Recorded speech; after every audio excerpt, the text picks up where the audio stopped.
ଯେତେବେଳେ ଆପଣ ମାନେ କୌଣସି ତୀର୍ଥ ସ୍ଥାନକୁ ଯାଆନ୍ତି ସେତେବେଳେ ସବୁ ଛୋଟ ଛୋଟ ପିଲାମାନେ ଚନ୍ଦନ ଧରିକି ବୁଲୁଥାନ୍ତି କିମ୍ବା ଆଜିକାଲି ପ୍ରାୟ ଗୋଟେ ବ୍ୟବସାୟ ବି ହେଇଗଲାଣି ଚନ୍ଦନର ଥାଳ ଧରିକି ବୁଲୁଥିବେ ଆପଣଙ୍କୁ ଚନ୍ଦନ ଲଗାଇଦେବେ ଆପଣମାନେ ମଧ୍ୟ ଲଗାନ୍ତି ଶ୍ରଦ୍ଧାରେ ଭକ୍ତିରେ ଆଉ ସେମାନଙ୍କୁ କିଛି ପଇସା ଦିଅନ୍ତି କିନ୍ତୁ ଆପଣମାନେ ଜାଣନ୍ତି ଯାଠୁ ପାରି ତାଠୁ ଚନ୍ଦନ ଲଗାଇବା କଥା ନୁହଁ କାହିଁକି ନା ଯିଏ ଚନ୍ଦନ ଲଗାଇଦେବ ସିଏ ଆପଣଙ୍କର ଗୁରୁ ପାଲଟିଯିବ।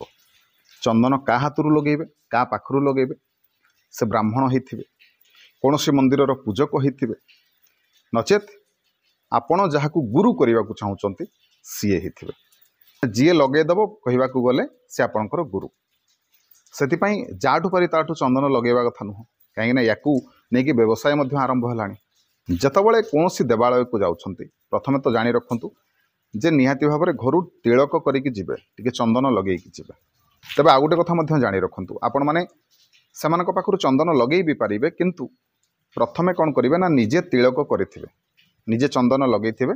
ତାପରେ ମନେ ରଖନ୍ତୁ ଯେତେବେଳେ କୌଣସି ଦେବାଳୟକୁ ଯାଉଛନ୍ତି ନିଶ୍ଚିନ୍ତ ଭାବରେ ତିଳକ କରିକି ଯାଆନ୍ତୁ ଘରୁ ଚନ୍ଦନ ତିଳକ ଲଗେଇକି ଯାଆନ୍ତୁ। ଯେତେ ଥର ଇଚ୍ଛା ଲଗାନ୍ତୁ ଚନ୍ଦନ ତିଳକ କରନ୍ତୁ କିନ୍ତୁ ଦର୍ଶନ ପୂର୍ବରୁ ପୂଜା କର୍ମ ପୂର୍ବରୁ ଆଗେ ତିଳକ ଲଗେଇଥିବେ ନହେଲେ ଆପଣଙ୍କର ସବୁ କର୍ମ ନିଷ୍ଫଳ ଯିବ। କଥାଟି ମାନନ୍ତୁ ନିଶ୍ଚିନ୍ତ ଭାବରେ ଆପଣଙ୍କର ମଙ୍ଗଳ ହେବ। ଭିଡ଼ିଓ ଭଲ ଲାଗୁଥିଲେ ଭିଡ଼ିଓ